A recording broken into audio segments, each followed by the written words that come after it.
Good morning student, कैसे हैं आप लोग। विद्यासागर ऑनलाइन क्लासेस में आप सभी का स्वागत है। तो आज हम लोगों का साइंस टेस्ट चलेगा, टेस्ट नंबर 15। और जैसा कि मैं बार बार बताता हूं आप लोगों को कि अगर ये सब टेस्ट का पीडीएफ आपको चाहिए तो आप हमारे टेलीग्राम चैनल से अवश्य जुड़े। ठीक है, सेम नाम से है, यानी विद्यासागर ऑनलाइन क्लासेस से ही हम लोगों का टेलीग्राम चैनल भी है। तो उससे आप लोग अवश्य जुड़िए और इसका पीडीएफ लीजिए और क्वेश्चन को सॉल्व कीजिए घर पर भी। चलिए तो क्वेश्चन हम लोग आज का शुरू करते हैं बाबू। टेस्ट नंबर 15 का क्वेश्चन नंबर फर्स्ट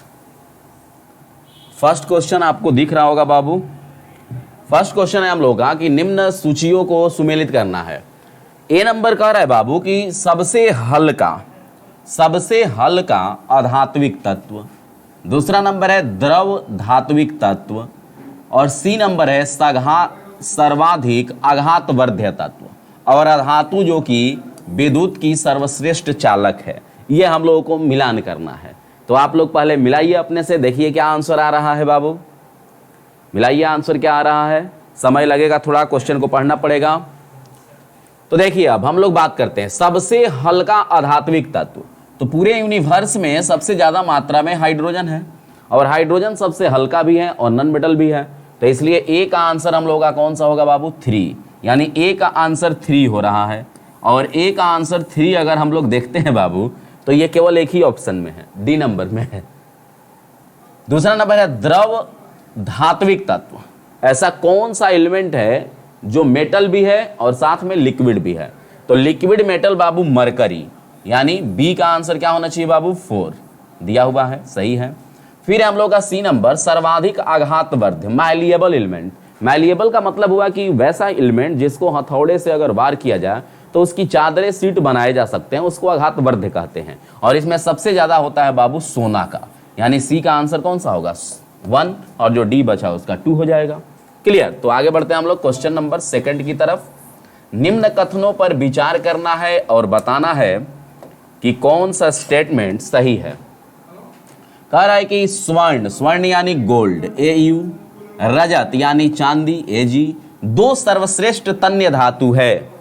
बोल रहा है कि आपके ऑप्शन नंबर यानी स्टेटमेंट 1 कह रहा है कि गोल्ड और सिल्वर जो है ये बोल रहा है कि हाईली डक्टाइल मेटल है। तो बिल्कुल बाबू, सोने और चांदी के तार बनाए जा सकते हैं क्योंकि ये काफी हाईली डक्टाइल मेटल होती है, गोल्ड और सिल्वर। और इसके बाद हम लोग का आता है कॉपर, एल्युमिनियम। फिर है मरकरी को छोड़कर सभी धातुएं आघातवर्ध्य होती है। तो जनरली जितने मेटल होते हैं बाबू उन सबके पास मैलिएबल प्रॉपर्टी होती है, लेकिन मरकरी के पास इसलिए नहीं होती है क्योंकि मरकरी क्या है, लिक्विड है।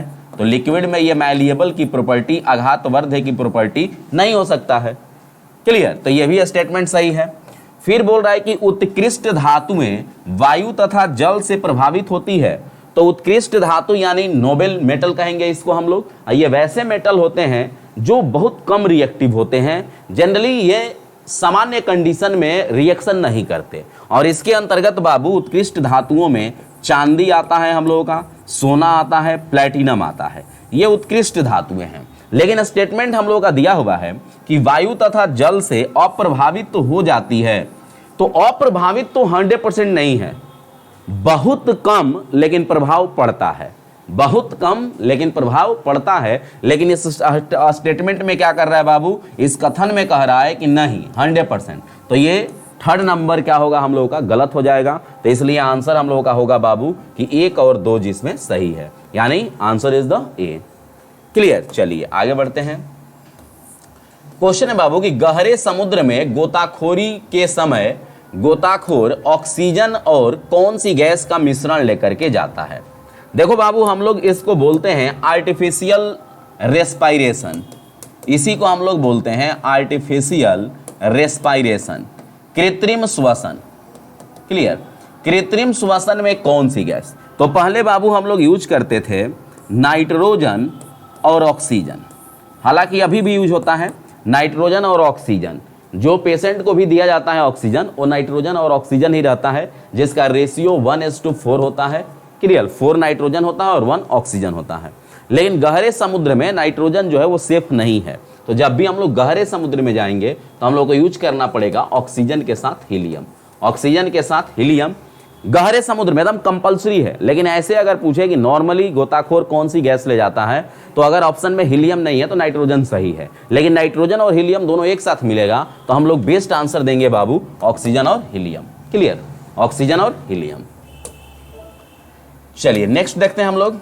विटामिन बी12 में प्रथम बार कोबाल्ट की उपस्थिति का पता लगाया गया था, जिस प्रोसेस से, उस प्रोसेस का नाम बताना है बाबू। जिस प्रोसेस से पता लगाया गया था उस प्रोसेस का नाम बताना है बाबू। तो 1812 ईस्वी में एक साइंटिस्ट हुए जिनका नाम था बर्जिलियस। और बर्जिलियस ने एक टेस्ट डेवलप किया जिसको बोरेक्स बीड टेस्ट के नाम से जानते हैं। बोरेक्स बीड टेस्ट के नाम से जानते हैं। और ये टेस्ट उसी के लिए किया जाता है बाबू कि यह मेटल की पहचान करता है कि किसी मटेरियल में मेटल है या नहीं। तो बोरेक्स बीड टेस्ट के द्वारा पता लगाया गया कि विटामिन बी12 जिसका केमिकल नेम साइनोकोबालामीन होता है, जिसका केमिकल नेम साइनोकोबालामीन होता है, जिसमें कोबाल्ट नामक मेटल पाई जाती है, इसका पता लगाया गया बोरेक्स बीड परीक्षण के द्वारा। क्लियर, जिसे मन का परीक्षण भी हिंदी में कहते हैं। वनस्पति तेलों से वनस्पति घी या डालडा बनाने के लिए कौन सी प्रक्रिया अपनाई जाती है? तो बाबू वनस्पति घी को हमने लिखा वेजिटेबल ऑयल। वेजिटेबल ऑयल से घी बनाना है GHEE। इसी घी को हम लोग बोलते हैं बाबू डालडा। क्लियर, डालडा जो है कंपनी का नाम है, डालडा कोई मटेरियल नहीं होता। ठीक है, इसी को हम लोग वेजिटेबल घी के नाम से भी जानते हैं। तो जब हम लोग वेजिटेबल्स ऑयल को 120 डिग्री सेल्सियस पे गर्म करते हैं और हाइड्रोजन गैस को पास करते हैं, हाइड्रोजन गैस को गुजारते हैं, तो यह बनता है वेजिटेबल घी। और इस प्रक्रिया को बोलते हैं बाबू हाइड्रोजनीकरण। इस प्रक्रिया को बोलते हैं हाइड्रोजनीकरण। लेकिन यह प्रक्रिया जो है चलते रहता है। जैसे हम लोग वेजिटेबल्स ऑयल को 120 डिग्री सेल्सियस पे गर्म किए, हाइड्रोजन गैस पास किए तो घी बनने लगा। लेकिन हम लोगों को थोड़ा फास्ट चाहिए, तो रिएक्शन को फास्ट करने के लिए बाबू हम लोग यहाँ पे निकेल का यूज करते हैं, जो कि यहाँ पे उत्प्रेरक का काम करता है। किसका काम करता है? उत्प्रेरक का काम करता है, कैटलिस्ट का काम करता है, जिससे रिएक्शन और फास्ट हो जाता है। तो हम लोग किस प्रोसेस से बनाएंगे बाबू? हाइड्रोजनीकरण प्रोसेस से। हाइड्रोजनेशन प्रोसेस के द्वारा हम लोग वेजिटेबल्स ऑयल को घी में कन्वर्ट करते हैं। क्लियर, कौन सी गैस प्रयोग करते हैं? हाइड्रोजन। कितना डिग्री सेल्सियस? 120 degree Celsius. कौन सा कैटलिस्ट होगा? तो निकल कैटलिस्ट होगा। एक आलू, बोल रहा है कि एक आलू है को दो भागों में काट दिया गया और दोनों में से किसी एक भाग पर कटी सतह पर, जैसे आलू हुआ, ये आलू को बोल रहा है कि बीच से काट दिया गया, और जो कटा हुआ सतह है यानी ये जो सरफेस दिख रहा है हम लोगों को, तो बोल रहा है कि इस सरफेस पर आयोडीन का सॉल्यूशन डाल दिया गया। आयोडीन सॉल्यूशन डाल दिया गया तो क्या होगा? तो बाबू ये हम लोग जानेंगे कि जो आयोडीन सॉल्यूशन होता है, जब ये किसी स्टार्च पर पड़ता है, स्टार्च यानी पॉलीसेकेराइड, जब यह स्टार्च पर पड़ता है तो यह कलर देता है बाबू ब्लू ब्लैक कलर। क्लियर, या ब्लू कलर, लेकिन वो काफी डेप्थ होता है, इसलिए उसको हम लोग नीला काला रंग के नाम से भी जानते हैं। तो यानी अगर हम लोग आलू पर आयोडीन सॉल्यूशन डालते हैं तो अगर ब्लू कलर देता है या ब्लैक कलर देता है तो हम लोग समझेंगे कि आलू में क्या है? स्टार्च है। और जो आपने मटेरियल डाला वो कौन सा है? आयोडीन है। इसको हम लोग स्टार्च टेस्ट प्रोसेस भी कहते हैं। इसे हम लोग स्टार्च टेस्ट प्रोसेस भी कहते हैं। स्टार्च का जांच किया जाता है आयोडीन सॉल्यूशन के साथ। नेक्स्ट क्वेश्चन को देखेंगे बाबू। निम्नलिखित में से कौन सा एक महासागर में जल के प्रसार के लिए उत्तरदायी है? अब ये देखिए क्वेश्चन है हम लोग का कि जो समुद्र में सी लेवल बढ़ रहा है, समुद्र का एरिया बढ़ रहा है, उसके लिए कौन जिम्मेदार है? तो कौन जिम्मेदार है? तो ऑप्शन में दिया है हम लोग को गैस। तो क्या गैस भी समुद्र के फैलाव के लिए, समुद्र में बढ़ते हुए पानी के लिए रिस्पॉन्सिबल है? हो सकते हैं? तो हम लोग बोलेंगे हाँ हो सकते हैं। कौन सी गैस हो सकता है बाबू? तो गैस हो सकती है जिससे हम लोग बाबू बोलते हैं global warming gas. Global warming gas के नाम से जानते हैं, या जिसे हम लोग ग्रीन हाउस गैस कहते हैं, जिसे हम लोग ग्रीन हाउस गैस कहते हैं। तो ये ग्रीन हाउस गैस है कौन? तो ग्रीन हाउस गैस में बाबू CO2 रिस्पॉन्सिबल है, इसके अलावा मीथेन रिस्पॉन्सिबल है, इसके अलावा वाटर वेपर रिस्पॉन्सिबल है, फिर नाइट्रोजन के ऑक्साइड रिस्पॉन्सिबल है। ये सब के सब ग्लोबल वार्मिंग कहलाते हैं। सल्फर हेक्साफ्लोराइड SF6 ये भी ग्लोबल वार्मिंग के लिए रिस्पॉन्सिबल होता है। तो ये कैसे समुद्र के लेयर को बढ़ा सकते हैं? तो ग्लोबल वार्मिंग का मतलब हुआ कि पृथ्वी के टेम्परेचर को इंक्रीज करना। तो पृथ्वी के दोनों पोल्स पे आइस है, बर्फ है, दोनों पोल्स पर आइस है, और ये जब पृथ्वी का टेम्परेचर बढ़ेगा तो ये आइस पिघलने लगते हैं, और जब ये पिघलते हैं तो समुद्र का लेवल क्या है, बढ़ जाता है। तो इसलिए समुद्र में बढ़ते जल के प्रसार के लिए रिस्पॉन्सिबल गैस कौन सी है? ग्लोबल वार्मिंग गैस है, ग्रीन हाउस गैस है, और ग्रीन हाउस गैस में से हम लोगों को दिया गया है CO2। क्लियर? CO2। चलिए आगे बढ़ते हैं हम लोग।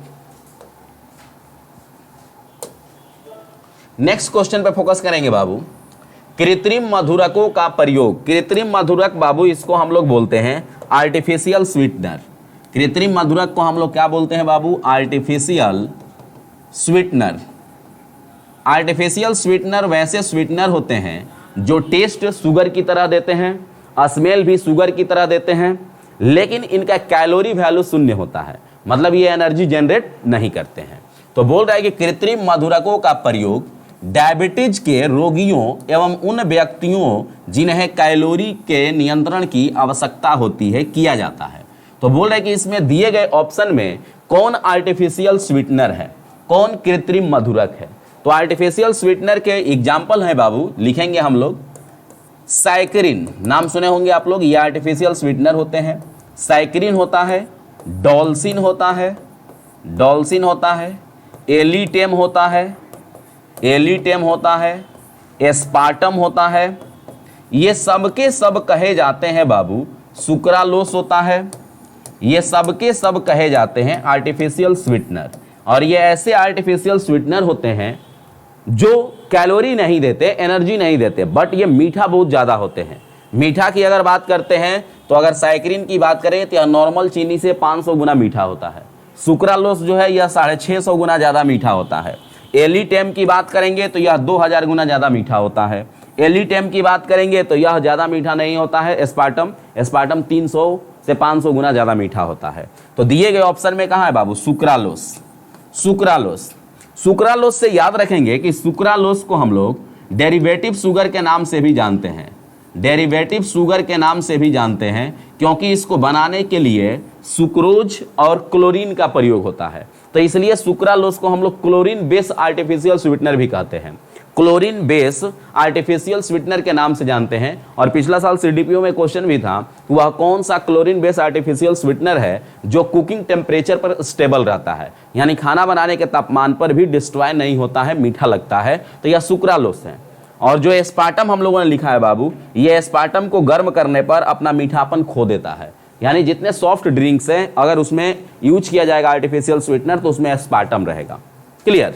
और सुक्रोज जो है ये गन्ना से प्राप्त होता है, फ्रक्टोज जो है फ्रूट से प्राप्त होता है, शहद से प्राप्त होता है, और लैक्टोज जो है यह दूध से प्राप्त होता है। क्लियर? आगे बढ़ते हैं।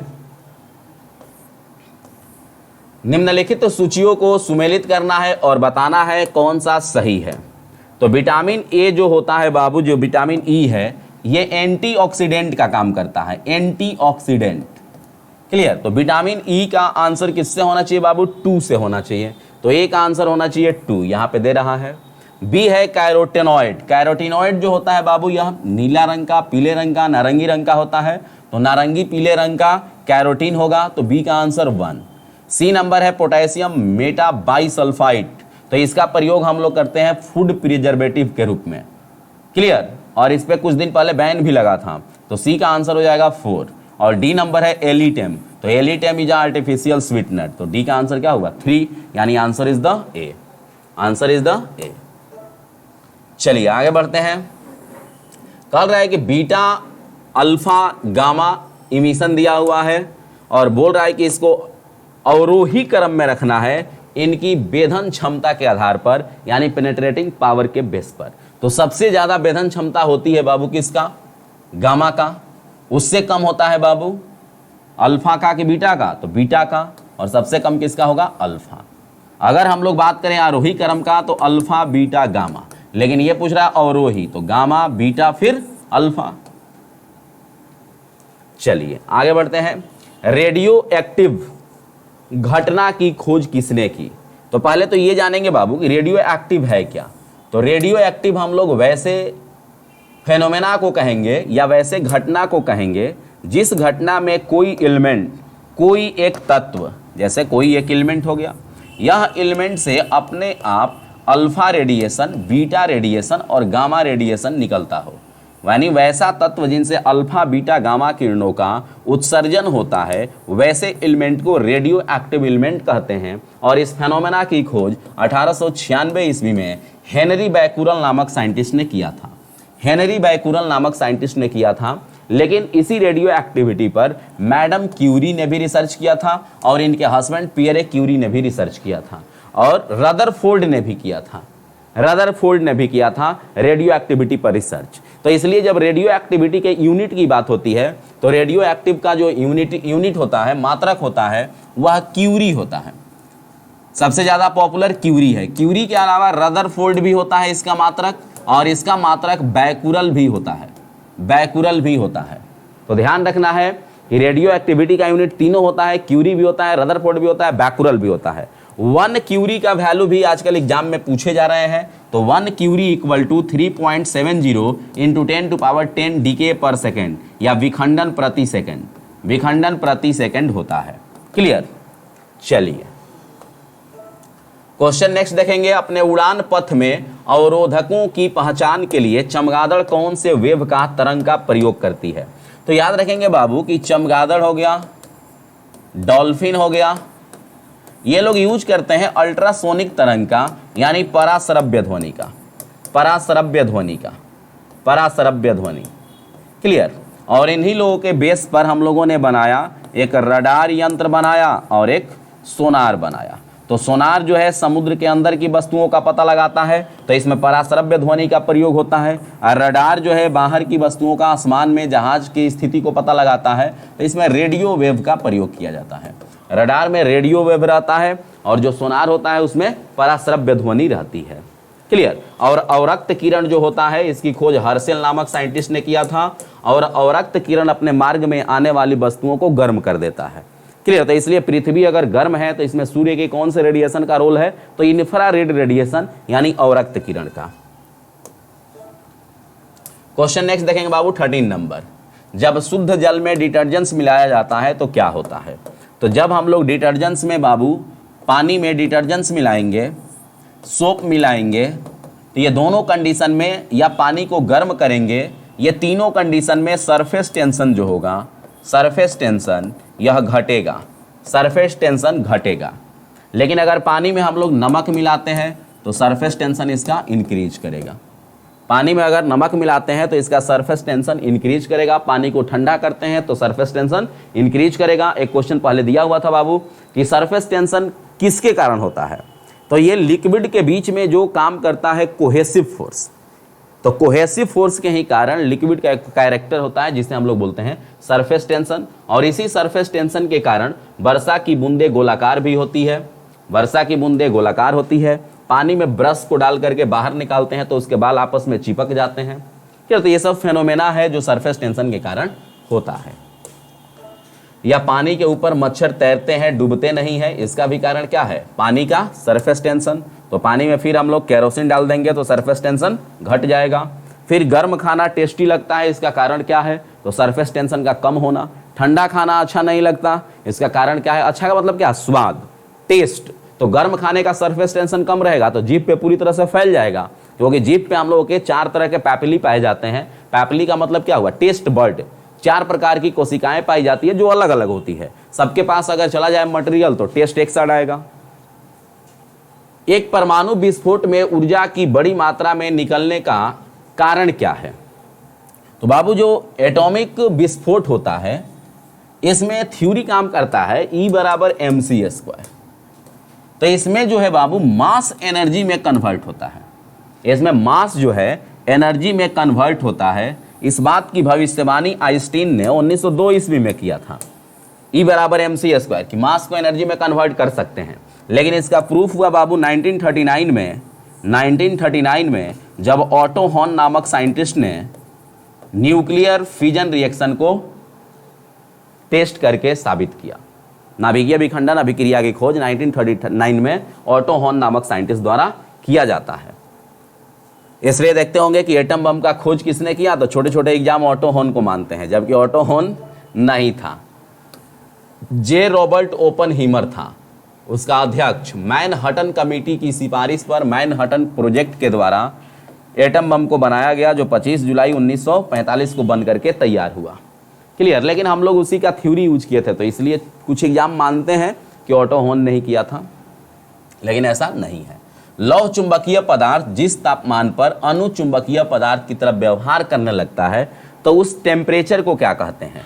लौह चुंबकीय पदार्थ। लौह चुंबकीय पदार्थ यानी फेरस, कोबाल्ट, निकेल, वैसा मटेरियल जो चुंबक की तरफ अट्रैक्ट होता है, आकर्षित होता है, उसे हम लोग बोलते हैं फेरोमैग्नेटिक सबस्टांस, उसी को बोलते हैं लौह चुंबकीय पदार्थ। और वैसे मटेरियल जो चुंबक से न तो दूर भागते हैं न ही नजदीक आते हैं, वैसे मटेरियल को हम लोग कहते हैं पारामैग्नेटिक अनुचुंबकीय। तो जब ये फेरोमैग्नेटिक सबस्टांस है, इसको गर्म करेंगे, और गर्म जब करेंगे तो गर्म करने के बाद एक ऐसा टेम्परेचर आएगा जिस टेम्परेचर पे ये लोग पारामैग्नेटिक की तरह व्यवहार करने लगेंगे, यानी यह फेरोमैग्नेटिक गुण को खो देंगे। तो उस टेम्परेचर को क्यूरी टेम्परेचर कहते हैं। इस टेम्परेचर को क्यूरी टेम्परेचर कहते हैं। और जब फेरस को, लोहा को 777 डिग्री सेल्सियस पे गर्म कर देंगे तो यह पारामैग्नेटिक में कन्वर्ट हो जाएगा। क्लियर। निकेल को जनरली 358 डिग्री पर और कोबाल्ट को 1121 डिग्री पे टेम्परेचर पे गर्म करने पर वो क्यूरी टेम्परेचर को प्राप्त कर लेता है। नेक्स्ट क्वेश्चन देखते हैं बाबू। निकट दृष्टि दोष किस अंग की बीमारी है? तो निकट दृष्टि दोष हो गया, दूरदृष्टि दोष हो गया, क्लियर, जरा दृष्टि दोष हो गया, अबिंदुकता हो गया, मोतियाबिंद हो गया, ग्लूकोमा हो गया, ट्रैकोमा हो गया। ये सभी बीमारियां किसकी होती हैं? आंख की। मस्तिष्क की बीमारी कौन सी है बाबू? तो ब्रेन से रिलेटेड जो बीमारी है उसमें हम लोगों का मेनिंजाइटिस। मेनिंजाइटिस काफी पॉपुलर बीमारी है, एग्जाम में क्वेश्चन पूछे जाता है। पार्किंसन, ये सब बीमारियां हैं जो ब्रेन से रिलेटेड होती है। फेफड़ा से रिलेटेड बीमारी ट्यूबरकुलोसिस, टीबी है। चलिए, निम्नलिखित कथनों पर विचार कीजिए। गैस की श्यानता टेम्परेचर बढ़ने पर बढ़ जाती है, यह स्टेटमेंट सही है कि गलत? तो गैस का टेम्परेचर बढ़ने पर विस्कोसिटी जो है बढ़ जाता है, और लिक्विड का टेम्परेचर बढ़ने पर विस्कोसिटी का वैल्यू घट जाता है। गैस का टेम्परेचर बढ़ने पर विस्कोसिटी की वैल्यू बढ़ती है, यानी श्यानता बढ़ता है, और द्रव को जब गर्म करते हैं तो विस्कोसिटी का वैल्यू घटता है। और ये दोनों स्टेटमेंट क्या हो रहे हैं बाबू? सही हो रहे हैं। तो यानी कौन सा कथन सही है? तो सी नंबर ऑप्शन क्या होगा हम लोगों का? सही हो जाएगा। हम लोगों के ब्लड के विस्कोसिटी का वैल्यू 4.7 है। चलिए, गतिज ऊर्जा के संबंध में निम्नलिखित कथन दिए हुए हैं कि यदि वस्तु का द्रव्यमान दोगुना होता है तो गतिज ऊर्जा भी दुगुना होता है। तो गतिज ऊर्जा बराबर क्या है बाबू? Half mv²। तो बोल रहा है मास को दुगुना कर दो, तो मास को दुगुना करेंगे बाबू तो गतिज ऊर्जा भी दोगुना तो हो ही गया। तो ये सही है स्टेटमेंट। दूसरा बोल रहा है कि यदि वस्तु का वेग या रेखीय संवेग दोगुना हो जाए तो वस्तु की गतिज ऊर्जा प्रारंभिक गतिज ऊर्जा की 4 गुनी होगी। तो अगर वेलोसिटी v² है, इसको दोगुना करेंगे तो 4v² देगा, तो 4 गुना तो हो रहा है। क्लियर। लेकिन अगर हम लोग बात कर रहे हैं यहाँ पे मोमेंटम का, तो मोमेंटम और गतिज ऊर्जा से रिलेटेड एक फार्मूला बार बार चर्चा होती है हम लोगों के क्लास में, p²/2m, यही ना है? तो p², तो मोमेंटम का दुगुना करेंगे तो 2p का होल स्क्वायर, तो ये भी 4p² देगा, यानी ये भी 4 टाइम्स इंक्रीज होगा। यानी दिए गए ऑप्शन में दोनों स्टेटमेंट क्या है हम लोगों के? सही है। तो आंसर क्या होगा? सी नंबर की 1 और 2 दोनों स्टेटमेंट सही है। ये फार्मूला ध्यान रखेंगे, फार्मूला हम लोग बाकी के टेस्ट में इसको प्रूफ किए हैं कि आता कहां से है? गतिज ऊर्जा बराबर p²/2m। नेक्स्ट क्वेश्चन पे फोकस करेंगे बाबू कि प्रसिद्ध विकासवादी वैज्ञानिक चार्ल्स डार्विन ने किस पुस्तक में अपने सिद्धांत का प्रतिपादन किया? तो इनकी पुस्तक का नाम है बाबू origin of species. Origin of species किताब में इन्होंने चर्चा किया विकासवाद का सिद्धांत, विकासवाद का सिद्धांत, थ्योरी ऑफ इवोल्यूशन। इनकी का सिद्धांत है बाबू जिन्हें हम लोग कहते हैं प्रकृतिवरण का सिद्धांत। प्रकृतिवरण का सिद्धांत इन्हीं का है। इन्हीं का सिद्धांत है बाबू योग्यतम की उत्तरजीविता का सिद्धांत। योग्यतम की उत्तरजीविता का सिद्धांत, उत्तरजीविता का सिद्धांत। चलिए आगे बढ़ते हैं हम लोग। योग्यतम की उत्तरजीविता का सिद्धांत किसने प्रतिपादित किया? सेम क्वेश्चन जिसका एक्सप्लेनेशन हम लोगों ने किया। तो इस क्वेश्चन को देने का बाबू यही रीजन था कि अगर आपके ऑप्शन में डार्विन न रहे तो डार्विन न रहने पे आप स्पेंसर आंसर दे सकते हैं। हालांकि इस सिद्धांत को स्पेंसर ने ही जारी किया था, लेकिन स्पेंसर जो है डार्विन का असिस्टेंट है, तो इसलिए उसका नाम आता नहीं है। लेकिन ढेर सारे एग्जाम में डार्विन नहीं रहता है, स्पेंसर रहता है, तो इसको ध्यान रखना है कि स्पेंसर भी हम लोग आंसर दे सकते हैं। ह्यूगो डी ब्रिज ने म्यूटेशन थ्योरी दिया था, उत्परिवर्तनवाद, म्यूटेशन थ्योरी। म्यूटेशन हमने समझा दिया है कि सडनली किसी प्रजाति में अचानक कैरेक्टर कुछ नया आ जाए तो उसको म्यूटेशन बोलते हैं और उस व्यक्ति को म्यूटेंट कहते हैं। लुई पास्चर ने दिया था पास्चराइजेशन थ्योरी, और लुई पास्चर का सबसे बड़ा अचीवमेंट है इन्होंने रेबीज का टीका निकाला था। रेबीज का टीका निकाला था हाइड्रोफोबिया का, हाइड्रोफोबिया का। नहीं तो पहले काफी लोग हाइड्रोफोबिया से मर जाते थे। और लैमार्क ने अंगों के उपयोग तथा अनुपयोग का सिद्धांत दिया था। एक्सोबायोलॉजी क्या है? तो जब हम लोग पृथ्वी से बाहर स्पेस में जीवन की तलाश करते हैं और वो जिस ब्रांच में स्टडी करते हैं उसका कि बाहरी दुनिया के लोग हैं, बाहर अंतरिक्ष में भी लोग रहते हैं या कहीं भी अंतरिक्ष में रहते हैं लोग, तो उसके स्टडी को हम लोग एक्सोबायोलॉजी के नाम से जानते हैं। क्वेश्चन देखेंगे आगे बाबू। ईस्ट क्या है? तो याद रखेंगे बाबू, ईस्ट हो गया, मशरूम हो गया, ईस्ट हो गया, मशरूम हो गया, माइकोराइजा हो गया, माइकोराइजा हो गया। ये सबके सब बाबू कहलाते हैं कवक, सबके सब कहलाते हैं कवक। ब्रायोफाइटा में आते हैं बाबू मॉस, रिक्सिया, मर्केंसिया, अस्फेगनम, मॉस, रिक्सिया, मर्केंसिया, अस्फेगनम। और समुद्री पौधों को हम लोग बाबू कहते हैं शैवाल। और पृथ्वी पर के 90% ऑक्सीजन हम लोगों को शैवाल से प्राप्त होता है, यानी समुद्री पौधों से प्राप्त होता है।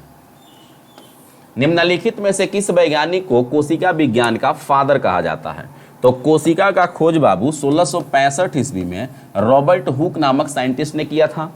रॉबर्ट हुक नामक साइंटिस्ट ने 1665 ईस्वी में किया। और 1674 ईस्वी में लीवेनहॉक नामक साइंटिस्ट ने जीवित कोशिका को खोजा था। क्लियर? तो कोशिका को खोजा जो रॉबर्ट हुक ने, यह डेड सेल था। इनके द्वारा खोजी गई कोशिका कैसी थी? डेड सेल थी, और ये प्लांट सेल था। तो कोशिका पे जो सबसे पहले रिसर्च करेगा वही फादर होगा। तो रॉबर्ट हुक को हम लोग बोलते हैं फादर ऑफ साइटोलॉजी, कोशिका विज्ञान का पिता। और मेंडल को बोलते हैं फादर ऑफ जेनेटिक्स, आनुवांशिकी का पिता। लिनियस को बोलते हैं फादर ऑफ टैक्सोनॉमी, वर्गीकी का पिता। और लीवेनहॉक को बोलते हैं बाबू father of microbiology, father of microbiology Leeuwenhoek को बोलते हैं। देखेंगे नेक्स्ट क्वेश्चन। मिलान करना है बाबू, क्या है देखेंगे क्वेश्चन को हम लोग। विटामिन ए, तो विटामिन ए का केमिकल नेम होता है बाबू रेटिनॉल। विटामिन बी को हम लोग बोलते हैं थायमिन। विटामिन सी को बोलते हैं एस्कॉर्बिक एसिड। और विटामिन डी को हम लोग बोलते हैं बाबू, विटामिन डी को बोलते हैं कैल्सीफेरॉल। क्या बोलते हैं बाबू? कैल्सीफेरॉल। विटामिन डी को हम लोग कहते हैं कैल्सीफेरॉल। तो मिलान करना है हम लोगों को। तो विटामिन ए, यानी ए का आंसर हुआ बाबू 2। विटामिन बी को बोलते हैं थायमिन, तो 1। विटामिन सी, सी नंबर पे है तो एस्कॉर्बिक एसिड, तो इसका आंसर 3। क्लियर? और डी नंबर है बाबू विटामिन डी। तो विटामिन डी का नाम होता है बाबू कैल्सीफेरॉल, कैल्सीफेरॉल, कैल्सीफेरॉल, अर्गी कैल्सीफेरॉल, ठीक है। और एक होता है जिसे बोलते हैं हम लोग कैलोकैल्सीफेरॉल। क्या बोलते हैं? कैलोकैल्सीफेरॉल, कैलोकैल्सीफेरॉल विटामिन D3 को कहते हैं। तो यहाँ पे हम लोग सुधार करके लिख लेंगे कैल्सीफेरॉल। यहाँ पे क्या लिख लेंगे हम लोग? कैल्सीफेरॉल, कैल्सीफेरॉल लिख लेंगे। क्लियर बाबू? कैल्सीफेरॉल। तो हम लोग का आंसर कौन सा हो जाएगा बाबू? A2B1। देखते हैं, क्वेश्चन तो नीचे चला गया है। A2B1 C3D4, तो D4 होगा, लेकिन इसको कैल्सीफेरॉल कर लेंगे, इसको कैल्सीफेरॉल करना पड़ेगा। चलिए, मनुष्य के मेरुदंड में कितनी अस्थियों से निर्मित होता है? मेरुदंड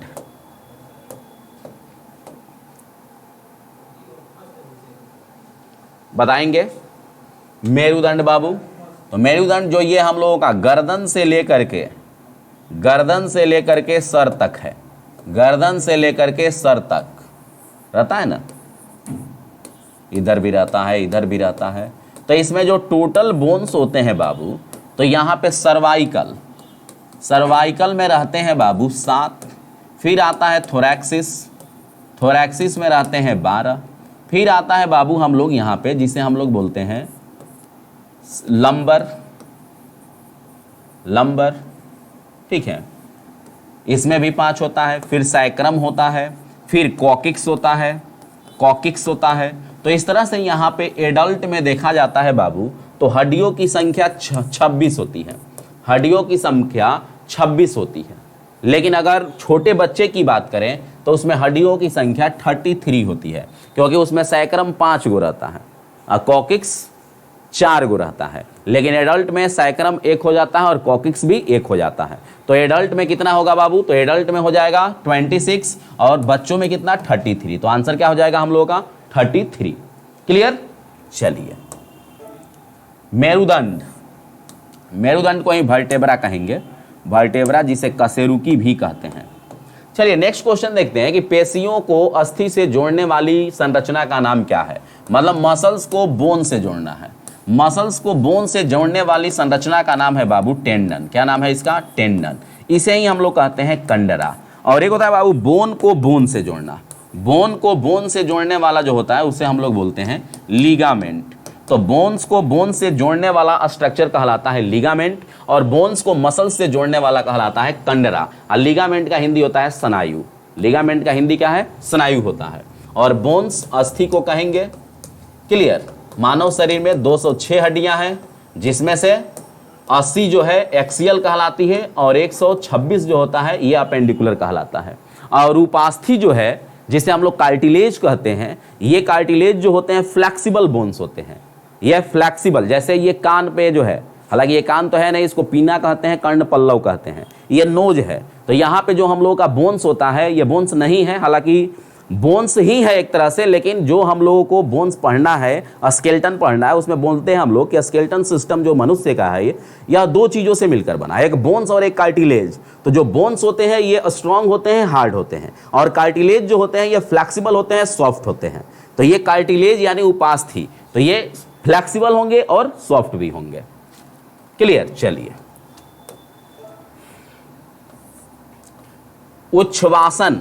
उच्छ्वासन का मतलब हुआ बाबू सांस को बाहर छोड़ना, एक्सहेलेशन। यानी एक बार हम लोग सांस को अंदर लेते हैं तो इनहेलेशन, सांस को बाहर छोड़ते हैं तो एक्सहेलेशन।